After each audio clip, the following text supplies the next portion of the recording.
Welcome to Face the State, a weekly show from Channel 2 News devoted to digging deeper into the stories making headlines here in northern Nevada. This week on Face the State, Wall Street dropped about 500 points following the election, but why?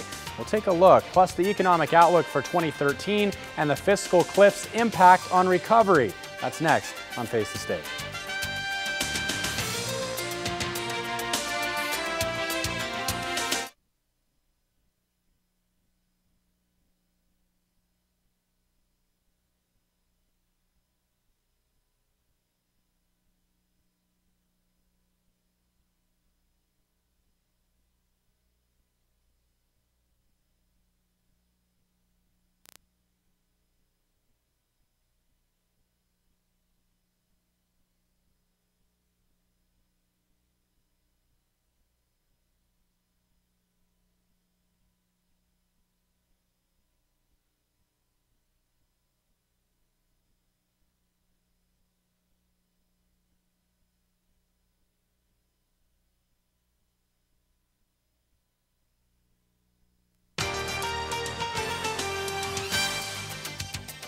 Welcome to Face the State. I'm Ciarlo. Both sides of the aisle say they are focused on reaching an agreement to avoid the so-called fiscal cliff, defined as automatic spending cuts and expiring tax cuts that some say could trigger another recession.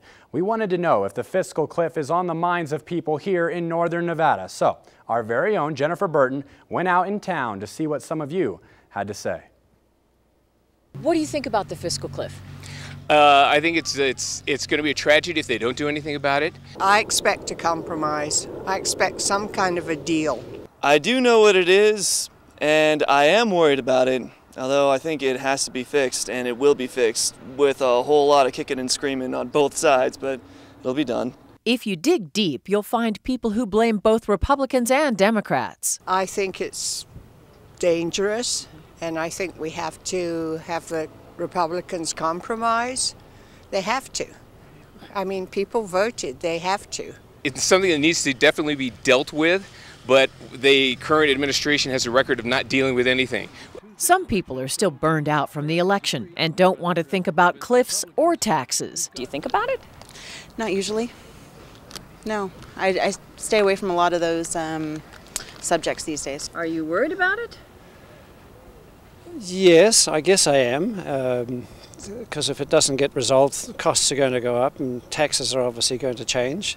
So yes, I am worried about it. Most people we talked with don't think they can control the outcome. All the machinations are going on over in Washington, and I don't think that we'll really understand the whole effects of it for a couple of years. The main thing is that you have to be optimistic, and I'm really praying that we can work together. And I think as a whole, we want to, as a society. I'm not sure. Is there anything you can do? Me personally? Yeah. Work harder, I suppose, and make more taxes for them. Yeah, I just hope the politicians come together, basically, is all they can do. We're joined by Dr. Robert Barone. He's a local economist with Universal Value Advisors, and also John Luers, a former Wall Street analyst. Thanks for being with us, guys. Sure. Let's get into this. I was taking a look. USA Today published an article a couple of weeks ago discussing the economic outlook for 2013. Almost two-thirds of the 48 economists surveyed predict the so-called fiscal cliff issue will be resolved without any kind of significant damage to the economy. Let's go ahead and start with you, Doctor. Do you agree, first off, with that notion that the fiscal cliff really will have no impact here? Well, I don't know if it won't have an impact, but we ought to look at the fiscal cliff in what it really is. It was put there not by the economy, but by the politicians. Just think about what the fiscal cliff is. It's a whole set of tax increases, etc., that's going to happen on this particular day because the politicians put it there. What could it do? Yes, it could really damage the economy. The economy is already fragile. These would be big tax increases, Obamacare, new taxes, and it would really hurt the economy. But would its solution help the economy? My answer is no. The economy has other basic underlying issues that the fiscal cliff either won't address or can't address. And we will get more into that here in a minute with the doctor. I want to ask you, John, you know, Wall Street, you're always taking a look at this. You've been an analyst checking out the market. Do you feel like, and we've seen, I mean, what, the market dropped more than 400 points, nearly 500 the next 2 days following the election last week. Why is that? Do you feel like the fiscal cliff is really the problem here, or was it who was voted in?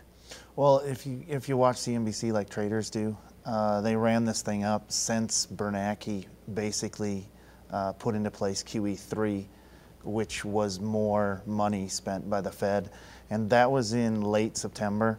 That took the S&P, which is the S&P 500, the one that us traders look at, that took it up through 1425, and then we got as high as 1480, and the Dow went, I think, to 13,600, somewhere in there. Then we pulled back after that, and it ran up a little bit, 13.3. And some people on Wall Street did expect, I mean, it was very close as far as Romney goes. I'm more of a contrarian that way. I think it was run up ahead of Obama. We're up, I mean, we were at 5960 on the Dow when Obama was elected in 2008. So we've more than doubled that. So to say Obama hasn't been good for Wall Street is not right. What do you think, Doctor? You know, this is an issue right now with the economy where a lot of people are pointing to the fiscal cliff. But you say there's a lot of other things here that are embedded in this problem. What are those problems? The basic problem in the economy is jobs. If you look at the job numbers themselves, the way it's calculated is misleading. And if you actually look at the number of jobs created, what you'll find is something that's really amazing. When it comes to seniors, mainly, they're kind of, when you break down the demographics, let's go ahead and take a look at this. This is a full screen here that shows the change in employment from July 09 to September 2012. Total job growth was like 3 million in that time period, right, Doctor? Go ahead and take us through this here. So the total job growth from July of 09 to September 12 was 3 million jobs. Right. But of those 3 million jobs, 4 million were part-time jobs, which meant that in the economy, yes, 3 million new jobs were created, but at least 1 million people went from full-time to part-time. Second, if you look at the employment by age group, what you'll find is the most amazing number is the bottom one here on the chart. 3.5 million seniors now have employment that didn't have it in July of 09. Most of it part-time, and you have to ask why. And the answer is they've suffered 2 major setbacks in the economy since 2000, in the economy and in the stock market. Right, John? I mean, the stock market went down 50% twice. Yep. And there's 0% return on their precious few assets that are left, because the Fed has 0% interest rates. So they have to get jobs. So they're not retiring, and all of them are trying to supplement their income with part-time jobs. So now if you put the chart back up, you'll see that in the major earning years of most people, 25 to 54-year-olds, since July of 09, now after the recession ended, since then, 730,000 fewer jobs in that age group.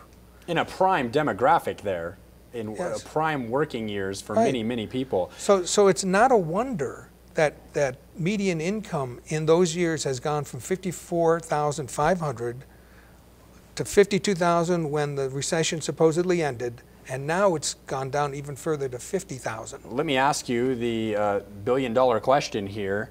How do you change this pattern right here if this isn't good for the economy? The first thing that has to be done is that it has to be recognized as the issue. So what we have now is the biggest issue is the fiscal cliff. And as I said, it's a big danger, the fiscal cliff. But solving the fiscal cliff doesn't solve the underlying issue of employment. We have huge impediments to employment in this country. Full-time employment means you have to give them health care, and now Obamacare taxes are coming. And then you have to have retirement benefits for them. Whereas if you have part-time people, you can have lower wages, you don't have to pay those benefits, and that's what all the big companies are doing. Well, it sounds to me like there are some things you believe President Obama has implemented that have cost jobs here. You said that Wall Street, though, on that side of it, it doesn't really necessarily dislike President Obama. Would we have seen the same sell-off the couple days following the election with Romney in the White House? Yeah, I think so. I think it's the old adage on Wall Street: buy the rumor, sell the news. And the market was poised to make a move either way. And I really think that as soon as the election was over, the Senate stayed the same. I know here in Northern Nevada we had Heller move in. Yeah. And back in Wisconsin, where I'm from, Baldwin, so a switch there, but basically the same thing in the Senate. The House is still controlled by the GOP. So I think the big thing, and I don't know if Doctor agrees with me, but I mean this fiscal cliff was going to come about no matter who won. I just think that if Romney would have won, it would have been more beneficial for small businesses. One of the things that is interesting to me is I was at a real estate conference recently, and actually over the last 13 months, more millionaires have been created than any time in the last 100 years. And so there's still people making lots of money. It's just they're not doing it with the middle class and the way that Doctor has those numbers here. So that's the 1% gets smaller. So, Go ahead, Doctor. John, don't you think that the Fed has a big hand in why the market has gone up? Oh yeah, Bernanke has printed money. QE3, I really think that it's interesting. I hate to say that things are timed, but it just seems like they are. I remember I was back here in May, Chris, and I said, you know, the market's going to pull back. Europe will raise its ugly head. And what did we have? You know, 1 week later we went down, 1,000 points. We went down to 12,000 on the Dow. Is that the big issue here with the market, with the economy, the financial woes that Europe has? Maybe it's not about the person in the White House so much, but it's about just this global economy we have now, where Europe is looking like they're in major, major trouble. You have a different... Yeah, it's a jobless recovery. He's got the numbers there to show that. Yeah. So Europe would be the #1 issue, you think? Maybe it's not here domestically? Well, Doctor and I were talking about this. I agree with him totally. It's another Greece in the making with what Bernanke's doing with printing the money. I mean, that's what ran this market up, and you have to have real growth. I was here last time and I said, us as a country, we don't create anything anymore, and it still stands true. And that's one reason why Obama won in Ohio, that battleground state, is he handled the bailout with the car makers. So there's just a huge separation, and the voting came out that way. I mean, the numbers showed that the rural people, 62% of them voted for Romney, whereas 52% of the urban people voted for Obama. All right, so, Chris, if you want to go back to we're out of time. We're going to get right back to it. Sorry, we'll be right back. We're going to talk a little bit here with these guys and ask them about 2013. What's the outlook? What does it look like for jobs? What's it look like for Wall Street? How does it affect your pocketbook? That's next on Face the State.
Welcome back to Face the State here on Channel 2. I'm Chris Ciarlo. Thank you for staying with us. Okay, Dr. Robert Barone, local economist with Universal Value Advisors, and a former Wall Street analyst, John Luers, here with us.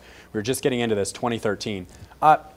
What do you think for 2013? What's the job outlook for you like? What are you kind of prognosticating here based on this fiscal cliff? Taxes, are they going to go up on people making more than $250,000? Do they stand pat? Do they compromise? What's going to happen here?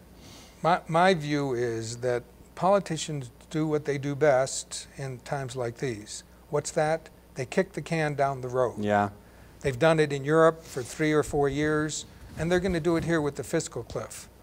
I can't imagine that the politicians would allow what is going to happen on the 1st of January to actually happen. My view, even though I don't know exactly what they're going to do, my view is that they're going to at least push off the fiscal cliff for a year. So they'll push it back to 2014, and they say, during this year, now we're going to fix stuff. What are they going to fix? Well, they're going to fix the tax code. I don't think so, with all the vested interest and all the money around the tax code. But that's what they say.